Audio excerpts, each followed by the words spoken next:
Welcome, my friends, to Dr. Frank Cutting Edge Medicine. I'm your host, Dr. Frank Miller, coming to you from San Antonio, Texas. And happy Father's Day. Today we want to recognize our dads who have showed us the way to life, and hopefully a good life.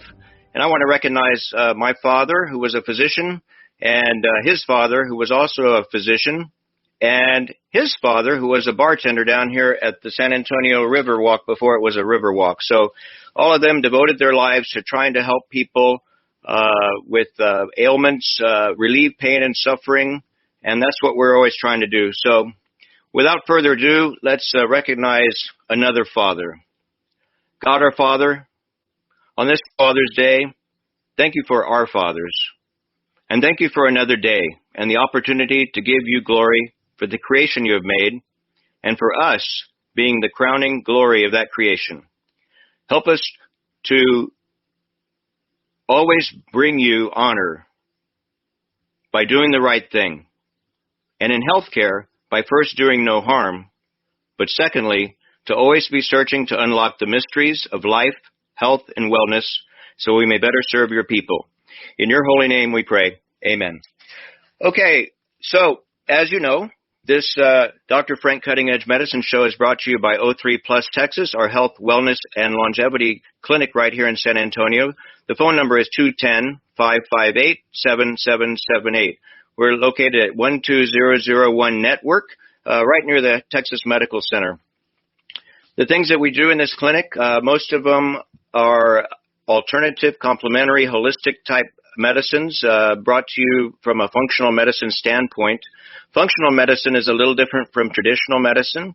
Traditional medicine, like I was trained, involves diagnosing the disease and then giving you something that helps to ameliorate the symptoms, helps the symptoms, but not necessarily fix the problem. And functional medicine has developed over the last 30 years or so, and people are trying to figure out how to actually cure people so they don't have to stay on medications forever. When I was in medical school, I graduated in 1983, the medical schools were partly looking at the cause of the disease, but a lot of it was focused on the medications that could treat the disease. And especially over the ensuing 30 years or so, we found that the pharmaceutical industry has had more influence on the teaching of doctors. And part of that is because they have the money, and so they fund the professorships in the medical schools and thus the research that goes on in the medical schools. So the challenge with this is that if there happens to be a better solution, maybe a natural solution, there's no money in it for anybody, and so nobody studies it, and you don't hear about it. Certainly the new doctors don't hear about it because they're only taught what the professors are teaching them, and the professors are being fed information by the pharmaceutical industry. So some of the better schools would be maybe a combination of naturopathic and conventional medicine. The naturopaths tend to look more at the functional medicine side. Now, the new medical school up there at Dell in Austin, I believe, is supposed to be looking more at functional medicine as a cause. And I think this is where we need to go. You know, it's sad. In my regular medical practice, I have a lot of patients who come in and they're just on a whole bunch of medicines. And I want to mention a story. I had a lady come to me from Russia about 7 years ago, and I said, you know, this is really interesting. I want to know what's different about Russian medicine versus American medicine and the healthcare of your country. And she said, oh my gosh, first of all, you guys are all on a ton of medicines. And I said, well, what happens in your country? And she said, almost nobody takes any medicines. And I said, well, don't you get sick? And she says, well, if we get sick, every household has a silver ion generator. And I said, how does that work? And it's basically a mason jar with water in it, and they have these two silver rods in there, and they make silver, ionized silver, colloidal silver, basically, and they drink it, and it helps their health. Now, of course, this is not FDA approved, and so I have to let you know that many of the things we talk about here are not FDA approved to diagnose, treat, cure, or prevent any disease. And I'm just reporting that in other countries, they use a lot of natural things. And so I asked her, well, where do you get such a thing? And she says, well, I don't see them very often in this country, but in Russia, almost every pharmacy has one, and it costs about $20, and every household has one. So I said, so let's say that you're coming down with upper respiratory infection. She says, well, yes. So then you would make your colloidal silver and you drink it. And if that didn't work, then I said, so then you go to the doctor and get antibiotics? She says, no, you go to the doctor and they do ozone therapy. So I thought that was rather interesting that she already knew a lot about ozone therapy. You know, ozone therapy has been used in Russia for well over 50 years. They have a lot of experience with it. The Germans have 40 years of experience. The Cubans about 35, 40 years. And here in the U.S., we have about 30 years or so of experience. And as I mentioned, when we first started this radio show, part of my goal was to get ozone FDA approved for something. It's a shame that we have something that is natural, that has very few side effects when used properly. And we have already an American Academy of Ozone Therapy here in the United States that emphasizes the teaching of the proper method of ozone application and uses, and any potential contraindications. And so we can get doctors trained on this, and actually it can help improve the lives of people so that they don't need to be on so many medications. You know, your body is wonderfully made and is designed to stay healthy. It's not designed to be sick. But what has happened is that we have an abundance of chemicals and man-made pollutants that are making it a challenge to stay healthy for our human bodies. So what we need more than anything else right now is to be able to get rid of those toxins, but also to avoid them in the first place. So things like this is what we teach you at O3 Plus. My nurse practitioner there is Kim Engelman. How did I get into this? About 7 years ago, my uncle, Dr. Bill Miller, was using ozone in dentistry. And it's an interesting story there, but they started that in Great Britain and made a lot of interesting discoveries in teeth, that if you blow ozone on the tooth, it makes it one of the strongest teeth in the body. They were trying to sterilize the microtubules in teeth after they would drill out a root canal, and they couldn't get the liquid, the antiseptic liquids like chlorinated type substances to go into the little microtubule holes, so they decided to try a gas, and they wanted an oxidant gas, and so the second most oxidizing substance was ozone, and so they were careful to be sure the patient did not breathe any ozone, and they put a little cap on the tooth and blew a little ozone down into the cavity. And then they found that there was a remarkable change in the mouth biology. And so people who had chronic tonsillitis sometimes would get over that after they just treated the tooth. Or people with chronic sinusitis, tonsillitis, neck infections, different things like that, they would improve with just treating the tooth because it changed the microbiome of the mouth in a positive way. So my uncle had known about this for a while and had been telling me that I needed to learn about ozone for many years, I guess about 4 years before I finally listened. He took me to a conference where I heard all the worldwide leaders in ozone therapy talking about the different ways it could be used, and I was very surprised that I had never heard any of this in medical school. So that began my journey to learn more about it. And once I saw that it was actually efficacious in my patients, I decided to open up an ozone clinic. And again, our ozone clinic is here in the Texas Medical Center or nearby. And the phone number is 210-558-7778. So some of the things, we don't just do ozone there, but we do ozone in many forms. And one of them is major autohemotherapy. So we put an IV in you with skilled IV technicians, and we drain some of your blood into a bag, and then we bubble ozone into it, and it activates the blood. So ozone, as you probably know, is a triatomic form of oxygen. So the oxygen you're breathing is O2, 2 oxygens, and ozone is 3 oxygens. And we have to produce it, You can't store it. We have medical grade oxygen, and we run it through an ozone generator, and then we use it. And so it's very safe. It goes into your bloodstream. It binds, the extra oxygen binds to the double bonds on your plasma, the proteins in your plasma and the fatty acids, and so then it's stuck basically in your blood, and then we reinfuse that activated blood, which is now turned bright red because of all the oxygen in it, and we just reinfuse it back into your body. And that extra oxygen carries energy, and it's the energy that drives all the good things in your body.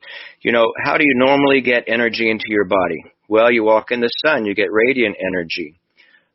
You can be in a sauna and get energy that way. But one of the main two ways that we get it, one is from your good food, and the other one is from exercise. So when your actin and myosin fibers move back across each other, which is what happens when you contract a muscle, you shed electrons, and that tends to power your body along different meridians. The Chinese have figured out that there are pathways through your body along the fascial planes and also through your teeth, and that guides the health, it guides the power in those muscle groups and in those organ systems that keeps them healthy.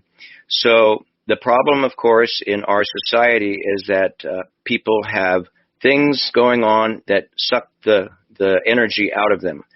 What would that be? Like disease, like lack of sleep, poor nutrition. So these are some of the things that we talk about in our ozone clinic when you come in. So who do we get over there? We get people who want to stay healthy, people who come in and they want to get an ozone treatment maybe once a month, every couple of weeks, whatever it takes to continue at optimal performance. We get people who are starting to get sick and they want to get well. We have people who have a cancer, and ozone, we tell them they have to sign a consent form. We are not curing their cancer, but it's going to help improve their body's ability to fight the cancer.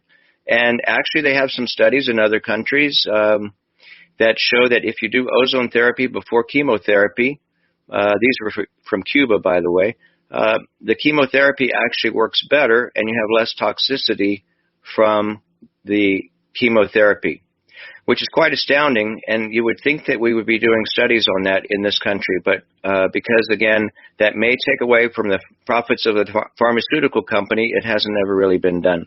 So, you know, it would be helpful if the National Institute of Health, which we pay taxes to, and is supposed to be helping us to have a healthy country, would do some of these studies. And like we had on the radio show last week, they do them occasionally. We had Dr. Tony Lamas last week talking about chelation. And that study, all three of his studies actually, were funded by the NIH. So, and they are showing that the first one showed that it looked like chelation helped to, in a diabetic especially, helped to prevent a recurrent heart attack, stroke, rehospitalization, another stent, or death. So, and now he's got two other studies that are showing that chelating, again, chelation is pulling heavy metals out of the body with certain chemicals, but he's finding that in the diabetics who have peripheral artery disease, that it looks like it may be able to spare their limbs rather than having amputation. So that's one aspect of the way that the NIH should be working. Well, so the problem is, who do you trust? And, of course, Dr. Fauci is in charge of the NIH right now, and we don't want to go off too much of a tangent there, but I'm a little unhappy that he told Congress in early May that the U.S. has never funded any gain-of-function research, in particular referencing the coronavirus pandemic, and yet in 2012, he said that gain-of-function experiments are a clear benefit to society, and they do have evidence that our government has paid the Wuhan lab to investigate gain-of-function experiments. Now, gain-of-function would be important if you had a bioweapon.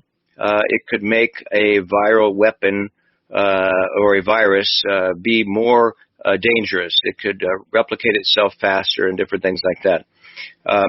We'll see how this all pans out. I see that Congress is getting more interested in that, and they want to ask more questions. And you hope that Dr. Fauci has been telling us the truth the whole time. But at this point, I do want to talk a little bit more about who can you trust. I've had a patient in the other day, and they said, okay, I'm getting some memory impairment. And I went ahead and started that one I saw on TV. What was the name of it? It's from a jellyfish. I said, Prevagen. And they said, yes, that's it. What do you think? I haven't really seen any benefit yet. I said, well, that's because it really doesn't work. And I actually looked all this stuff up, and you can look it up as well. I wanted to read a little bit about how this thing all started. The guy behind it is, his name is Underwood. Let me see what his first name is. Let's see, what is his name? The mom and dad are Diane and Lynn Underwood. Raised their only son in a small city called Mosinee, Wisconsin. And when Underwood graduated from high school in 1991, the population was less than 4,000. And in the yearbook, his goal was to make a totally obnoxious amount of money at an early age and spend the rest of my life spending it. So that's pretty much what has happened with Prevagen. His mother had multiple sclerosis, and she was always doing a lot of research to see what might be able to help multiple sclerosis. And she had limited movement in her own body, and she was attracted to the way a jellyfish seemed to move, and so she started looking into jellyfish to see if that might hold some kind of a medical breakthrough. So her son picked up that idea, and so he went to school, and he met a local businessman, and in 2004, they formed Quincy Bioscience when he was 30 years old, her son. And I think his son's name is Mark Underwood, so you might want to Google that. Unfortunately, his parents are no longer on speaking terms with him because they are not very happy at what he's done. He made these claims that it could help your memory, but there was never any real proof about it. And he was rich enough to hire plenty of attorneys. He could hire researchers who could skew the data so it looked like maybe this stuff worked. But the worst part about it is there was a lot of people who said that they had side effects from this. And so the FDA has been trying to pin him down on this. Back in 2011, October of 2011, there were people who reported that it made seizures come more frequently. One person had a stroke, or another one had a mini stroke. Some people had their multiple sclerosis worsened. But he didn't really worry about that. You would think a normal, caring person would take the thing off the market and actually do some studies on it. At the beginning, he was going to market it as a drug, but he realized if it's going to be a drug, you have to have more rigorous studies. So he put it out there as a dietary supplement. And unfortunately, the FDA doesn't regulate the dietary supplements very well. Again, all we have to say is that the FDA does not approve this supplement to diagnose, treat, cure, or prevent any disease. And you can say whatever you want after that.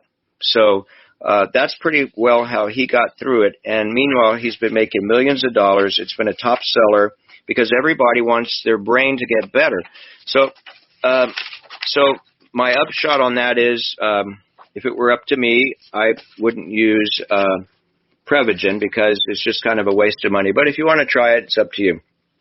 What really works for the brain? And why are we having an explosion of dementia and cognitive impairment? It goes back to the problem of toxins in the environment, and also how well our body can get rid of toxins in the environment. So let's look at a couple of different places where there are toxins. First of all, I want to mention that ozone is a toxin in the wrong place. If you breathe ozone into your lungs, it's too aggressive and it will burn through the little tiny drop of liquid in your alveoli, your air sacs. And that's the only buffer you have in there, and it just zooms right through them, and then it burns your lungs. It's very much like inhaling chlorine gas. So you never want to have ozone breathed in. But it's like water in a way. You know, if you breathe in water, you drown. Too little water, you dehydrate and you die. But water in the right place and at the right dose is necessary for life. So is oxygen. We know that in newborns, if you give them 100% oxygen, it can damage their retina. So even oxygen in too high of a dose is not a good thing. The dose makes the difference of everything. So, but that's everything natural. Then you have all the non-natural, the man-made things that we've created. And why were they all created? Well, mainly money. And I think with most of the things that we're going to talk about, if you see that there might be a problem, follow the money stream and you'll figure out what might have happened. You know, it's the same thing with the coronavirus vaccine. You know, we had a crisis and we didn't really know where this virus came from. We didn't really know that much about it, although I think some people did. I think probably the U.S. government, not the government per se, but the military and the Chinese military probably knew a lot about it. But and as I mentioned before, I think this is akin to Lyme disease, which I think the U.S. developed. But these are all things that I've read from books, and I'm not the authority on all that. But at any rate, so if you think that the Chinese are bad, you know, in the military, it's just bad when you have to be making things that will injure or kill people. But that's just because there are some bad people out there, and that's the way the world is. So we won't get into that too much, but basically we have to make sure that you can stay healthy in spite of it. So here we had a pandemic, and what I really liked was at the beginning they tried to money was no object. The U.S. was giving money to all the main researchers of all the big companies and saying, go make the best vaccine you can make. And they did with the knowledge that they had, that the government had given them. And so here we had these vaccines. And so the first ones, of course, were Moderna and Pfizer. And they, you know, the problem was they came out and they hadn't been tested. And so that was a big question. Do we have time to test this, or are we all going to die from COVID? Well, the problem was the media hyped it up a lot. Yes, there were a lot of deaths happening, but your absolute risk of dying from COVID was less than 1 in 100, you know. It was actually about 1 in 1,000 or less, and it depended on your age. It totally depended on your age. So what did they do? They started giving the vaccines to the older people who were the higher risk, and they started out also with the healthcare workers, and then they ran them into the hospitals where the COVID was. So it was kind of like using the healthcare workers as lab animals, and fortunately, a lot of them did just fine. But what they saw was there was a number of side effects from these things. Besides just the pain, some people had activation of autoimmune disorders, some people had activation of latent viruses, shingles, Bell's palsy, different things like that. And the sad part is, if Dr. Fauci really had been involved with experiments in gain of function, and if there really is a retrovirus in there and other things like a piece of the HIV virus, then it actually has incorporated into our DNA a little bit, and we don't know what's going to happen with that. So the naysayers say if you get another infection, it could all reactivate. And so we'll know by the end of the year if that's true or not. If you start seeing a lot more sickness, it could be a problem. But for the time being, at least in the San Antonio area and in Texas, there's not a lot of coronavirus running around. It's still here, but what we have found is the people who got sick were not the healthiest people in most cases. And sometimes they didn't look unhealthy.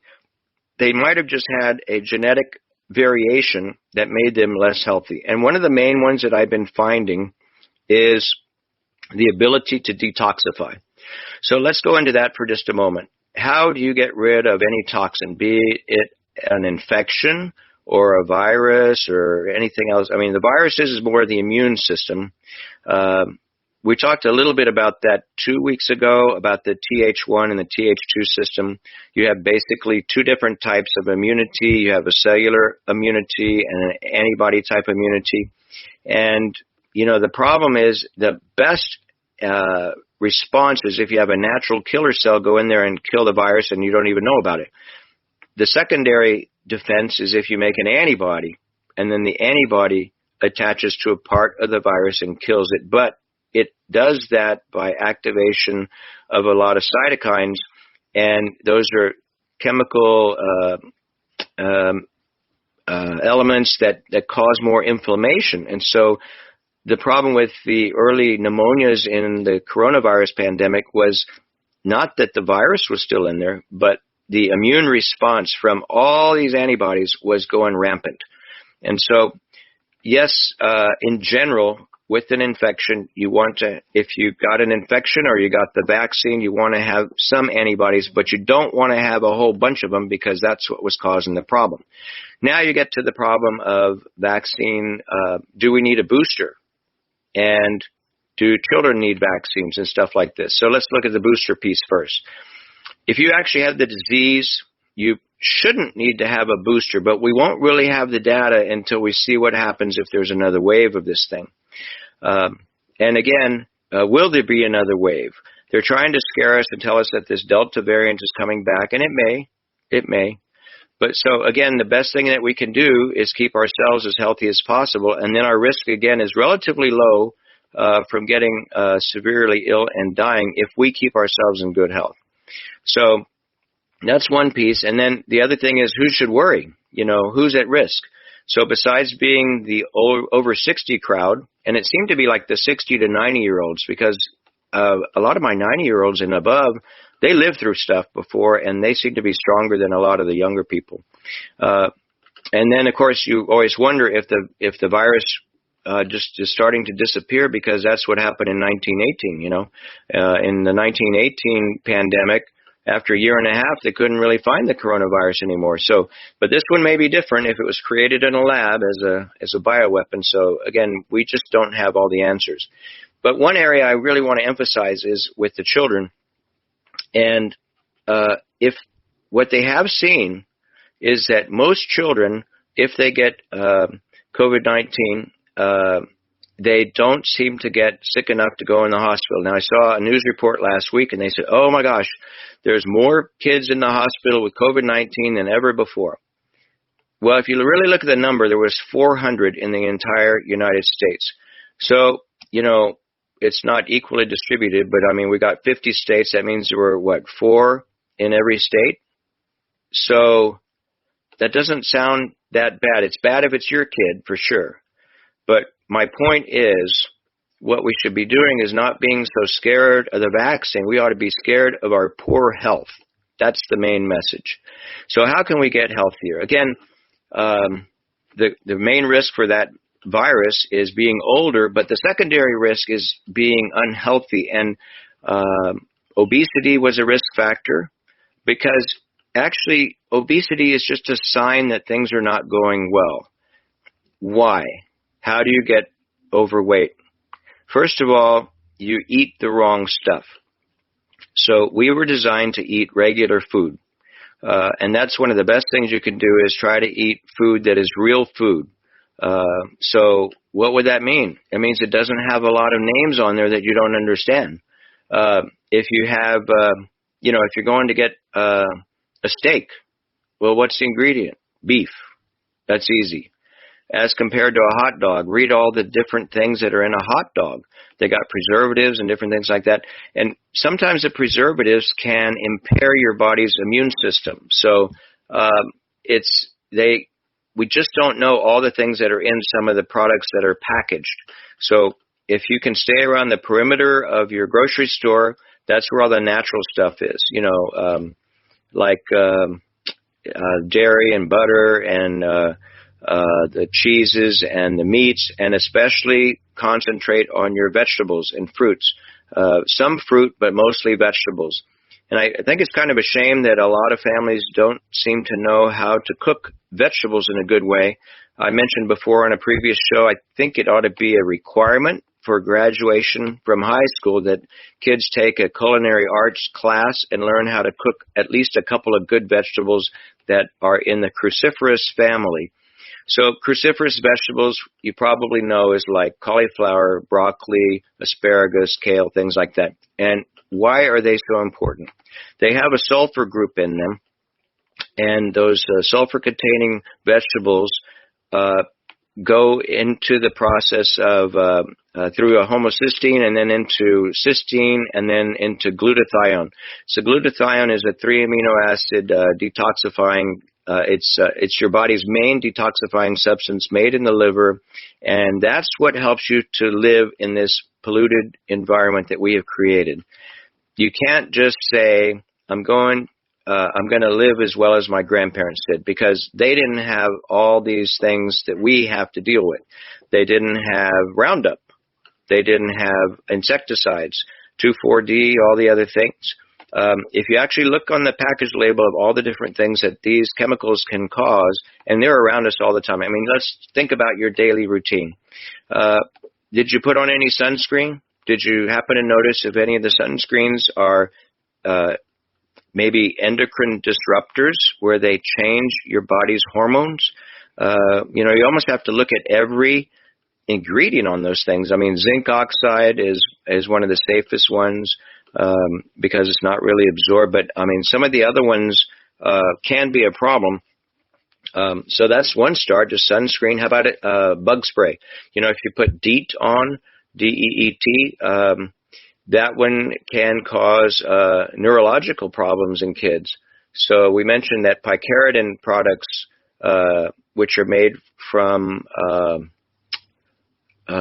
black pepper, those are better as a deterrent for ticks and fleas and stuff like that. So that's just an example. Then you get in the shower and you use different shampoos and soaps, and if you look at all the different ingredients in those things, a lot of those things can be endocrine disruptors.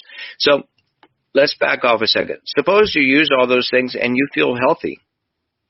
Well, you should consider yourself blessed because you have a very good detoxification system. That means that your liver probably is making enough glutathione.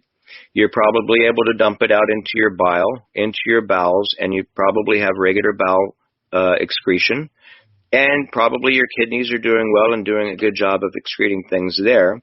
You probably are also either exercising or sweating regularly because you get rid of toxins with sweat as well. And then your overall immune system is probably functioning at a pretty high level because you make good energy. So that means you're probably sleeping well and you're not too stressed. So stress drags you down by you making less energy there, and the toxins drag you down. So we mentioned before that it does come down to how much energy your body makes and then how many different toxins there are. So there's another area of, let's see, I think I had one other topic I wanted to talk about. So I saw on the news last week that there was the new Alzheimer's drug. It was called Aduhelm, Aduhelm, aducanumab. It's a monoclonal antibody. If they end in MAB, it's a monoclonal antibody. Biogen made it. So it was kind of telling. It was on the front page of the paper, and it was approved by the FDA, but not in their usual way of approving. And the three of the scientists who were on the advisory panel actually resigned because the FDA approved it over their objections. That's kind of a sad thing. And, if you really look at what happened, so the FDA approved it, even though it may not even work. That's why they didn't like it, because, what it's supposed to do, it's a monoclonal antibody, so it's a specific antibody that they made in the lab that's supposed to bind up the beta amyloid, which we know it is a kind of a plaque that we think it gets in the way of the signals of the brain. It actually may be more of a scar tissue caused.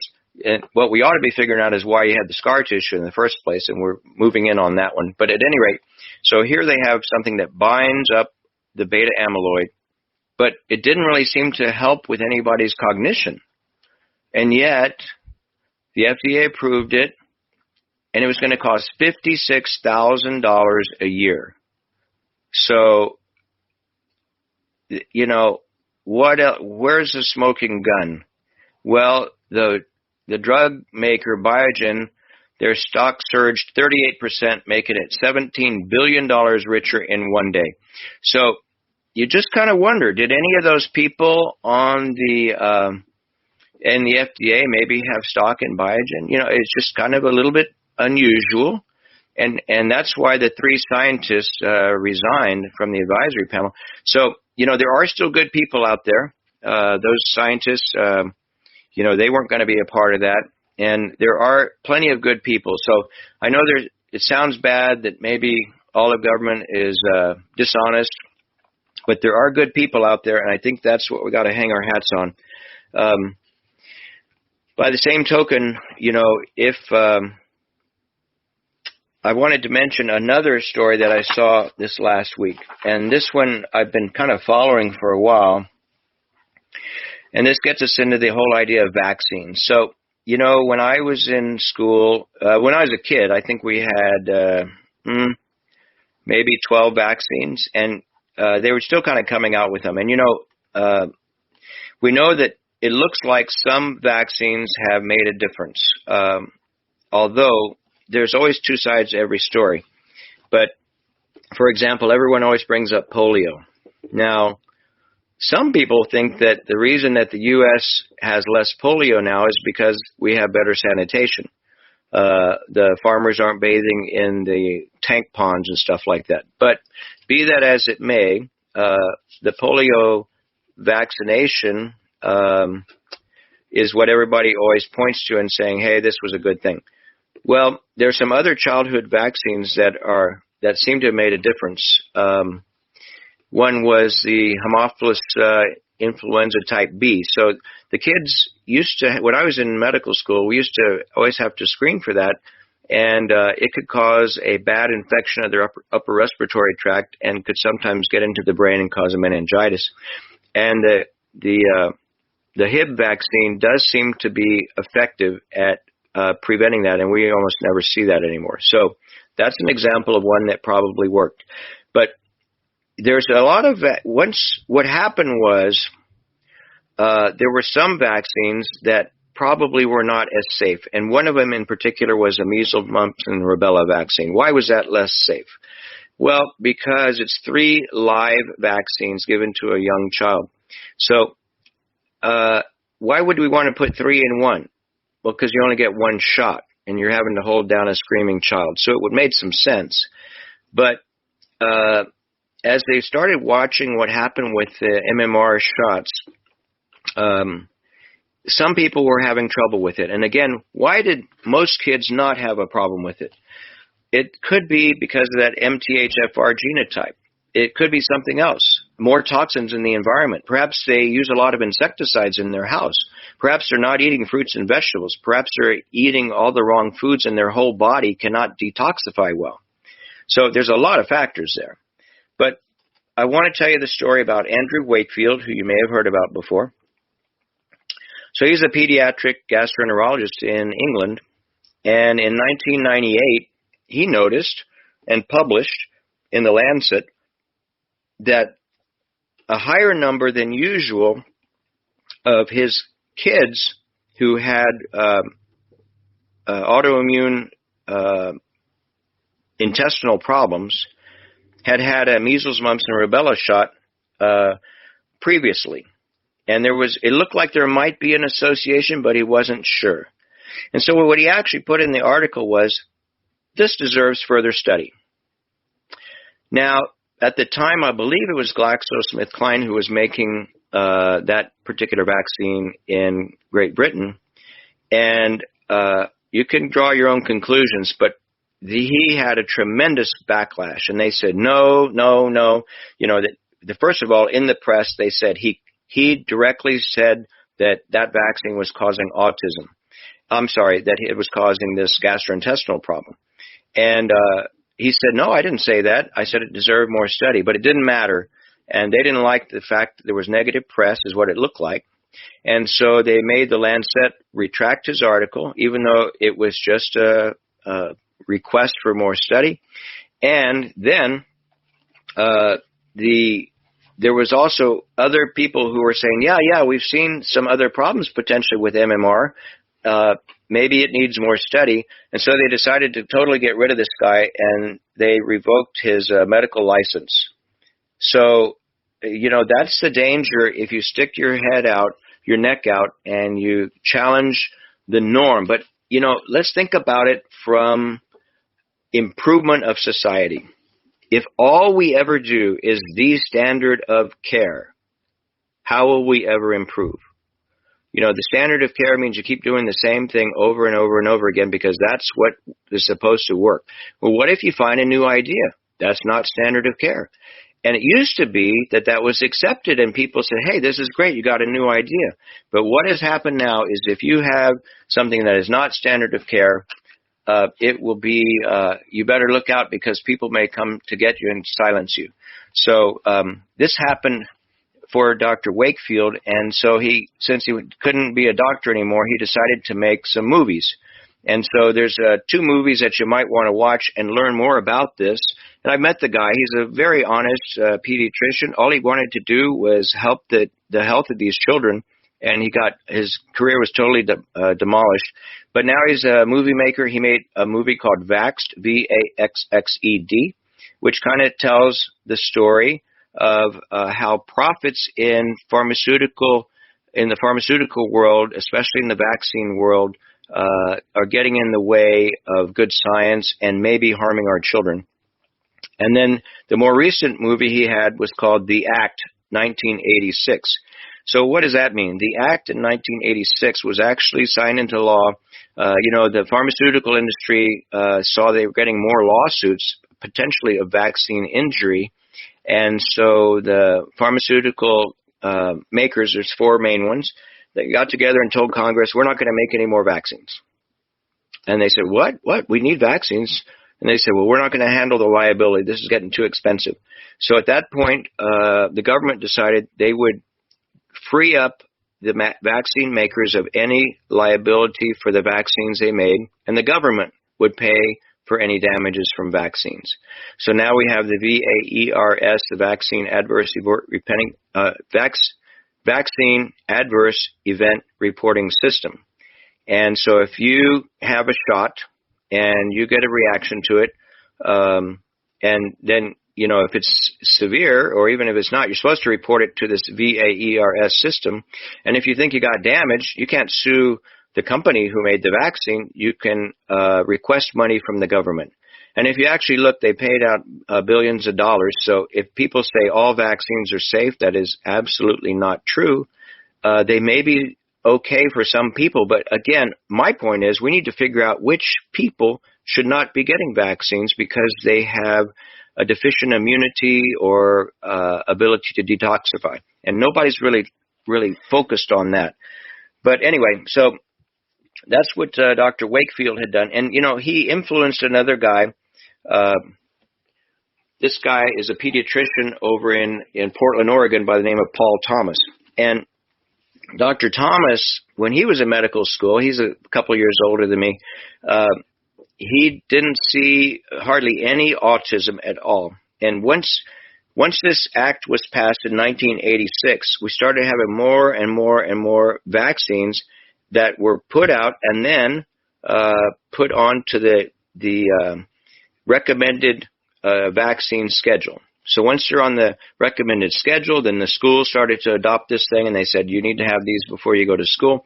Well, anyway, so Dr. Thomas started noticing that he had nobody with autism, and then all of a sudden he had 4 patients with autism, and it seemed to be somehow after they had a vaccine. So he was just curious about it, and so he started to look at each vaccine individually and try to see, well, let's look at everything with this particular shot. Let's say it was a tetanus shot. Tdap or something like that.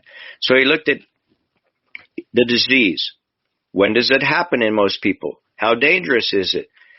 What if you didn't get vaccinated against it? What if you did? What would be the risk factors? How much does the thing cost? When should it optimally be given? Should it be given at all? And then he presented all that to the patient's parents before they gave a vaccine. And then they got to have informed consent. So he presented the American Academy of Pediatrics list of recommended vaccines. And then he looked at the whole schedule and picked some that he didn't think were necessary. And it was called a vaccine-friendly plan, which either delayed some of the vaccines or got rid of some of them altogether to try to limit toxins coming into the child's body, because each vaccine has some different things in it. They used to have thimerosal, which was mercury. Now they have aluminum in a lot of them. And some of those, they're neurotoxins. And again, in susceptible individuals, that can cause a problem. And you're giving it for prevention. So if you got a perfectly healthy baby and you give them a shot and now they're neurologically damaged for the rest of their life, that was devastating for him when he saw 4 of those. So that's why he came up with this whole plan.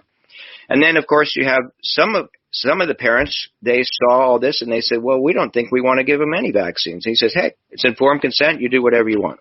So he did that. And in Oregon, they started the Oregon Medical Board said, we don't like what you're doing.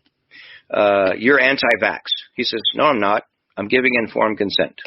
They said, well, we think you're harming patients. So we want you to prove that you're not harming patients. So he actually got a guy to do a study on all of his patients and see who's the healthiest. Is it the ones who got all the vaccines, the ones who got a few vaccines, or the ones who got no vaccines? And in November of 2020, he published this. And it was a surprising study. The kids who had absolutely no vaccines had the least doctor visits and seemed to be the healthiest.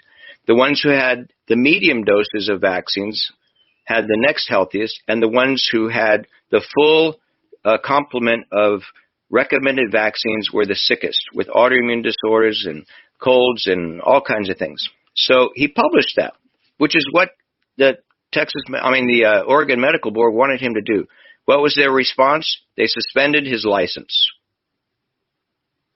That's right. They suspended his license for providing data. Now, that should have gone into national news, but it didn't. Why? Because the news media is controlled by the pharmaceutical industry. Have you ever watched the evening news? How many ads are there for pharmaceutical agents that are so expensive? I mean, most of them are $1,000 a month. Who gets to pay for it? Your insurance company. Why are insurance rates going up? Doesn't it all make sense? So what we really need in this country is a little bit better health care, and it comes down to functional medicine and finding out why you have the disease in the first place and how can we do something more natural to help you not get disease and or get well and not have to take a medicine for the rest of your life. I mean, okay, let's look at it from the business executive's point of view. If you were making a drug, wouldn't it be best if you could never get a well patient because they'd have to take that drug for the rest of your life and you would be making money for that entire life of that patient? But from a doctor's standpoint, we really want people to get well. So that's what's driving all of the things that we're doing at O3 Plus Texas. Again, our phone number is 210-558-7778. We happen to be one of the least expensive ozone providers in the country. We intend to keep it that way. But ideally, if we could get it covered by insurance for something, more people could have access to it. And that's really been my mission here. I do want to say that I have put this radio show together to share some of these facts and ideas. And again, a lot of the things we talk about are not FDA approved, so they're not designed to diagnose, treat, cure, or prevent any disease. If you come into our clinic, you have to sign a consent form that says you know that, and that insurance will not pay for it, and you're going to pay cash. And we will tell you all the known side effects that could be from our treatment, and but that you accept all those risks and you still want to proceed. So informed consent is where it's at. I feel for Dr. Thomas that he was trying to have informed consent. He did everything right, and they suspended his medical license. So at any rate, we still have to persevere and try to do the right thing, like we mentioned at the beginning of the show. Now, I do want to say also that in that same vein of trying to keep learning more and more, this will probably be my last show for a little while because I'm going to pursue further certification in functional medicine. There's a lot that I still need to know, and it's such an evolving science, and there's some really new and exciting things that are happening. So I need to spend a little bit of time with taking those modules and getting certified. I mentioned a couple of weeks ago that I also was made aware of Intellex DNA. So this is an interesting genetic test that you can do, kind of like it's a spit test where you send your DNA off to a lab who's totally isolated from the insurance companies, so nobody gets your information but you. But we can find out, especially for these complicated patients, some of them that we get into the Ozone Clinic where they've been to all the usual doctors and nobody can figure them out. And sometimes we can't figure them out, even if we do all the usual functional medicine things. But now we've unlocked the genetic code somewhat, and we can find out what is the enzyme system that is not working well in those people. And what food can we give them or supplement can we give them that will help them overcome that? How can we get their body to be the best it can be and hopefully get rid of the disease? So that's another area that I need to study more, and will take a little bit more time, and that's why I'm going to take a hiatus from the radio show. So I do want to thank a lot of people who have been on the show so far, and I mentioned that we're going to put up a YouTube site with our previous shows on it, if possible. And some of those different things that we've talked about, and I want to recap.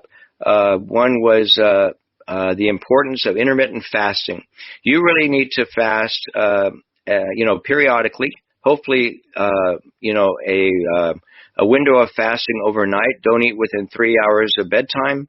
And then if you can make it to lunch with just having a cup of coffee or green tea or something like that, that is extremely healthy for you. And then 3 times a year, if you can do a longer fast, like a Prolon fast, the fasting mimicking diet that we talked about, that will make a big difference for you.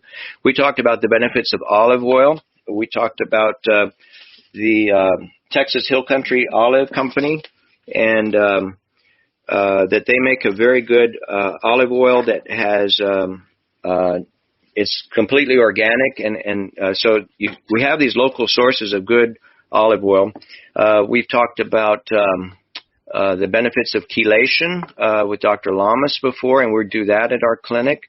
And we've talked about pulsed electromagnetic field. If you have trouble getting enough energy into your system, sometimes electromagnetic field can help. We talked about melatonin with Dr. Russell Ryder and the importance of that supplement to help detoxify. It's antioxidant. And that was a great talk about that. And again, I asked him, how come the medical school isn't pushing that? And he said, well, nobody makes any money on it. So it's kind of the same kind of a problem. Money is getting in the way. Down the road, we're going to set up a nonprofit and see if we can get money to do more studies. And then, like I say, after I get my certification and a little more studies on some of these other topics, we hope to be back with more of the Dr. Frank Cutting Edge Medicine show. In the meantime, again, our website for the show is www.drfrankcuttingedgemedicine.com. There you'll have links to the previous shows. You will have links to some of the things we talked about today. And you'll have a link to our Ozone Clinic O3 Plus Texas. Again, the number is 210-558-7778. Or come visit us at 12001 Network in San Antonio. Give us a call and talk to Terry. She'll set up an appointment with Kim Engelman, my nurse practitioner, who's very skilled in all the things that we've been talking about today. And I will keep educating her on the new stuff that's coming out. I want to leave you with a lot of positive ideas.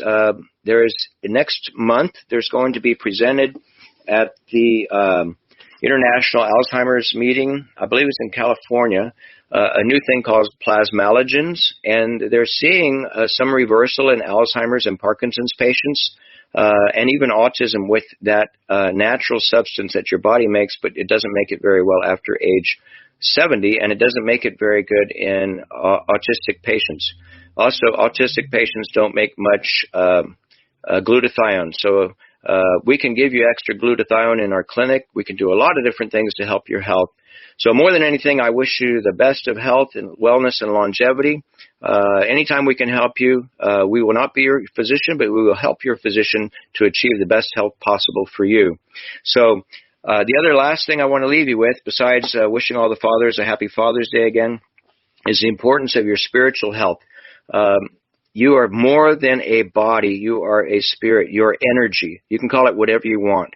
But you've experienced it when you get deja vu, when you know that maybe your mom's going to call and then she calls, when your best friend, there's a lot of different places where you feel the energy of your spirit. And you need to nurture that, because ultimately that's where you're headed, is the spiritual world. And in the meantime, we'll do the best to help keep your material world, your body, going in the best health possible. Once again, thanks for joining me on the Dr. Frank Cutting Edge Medicine Show, and we'll see you around next time.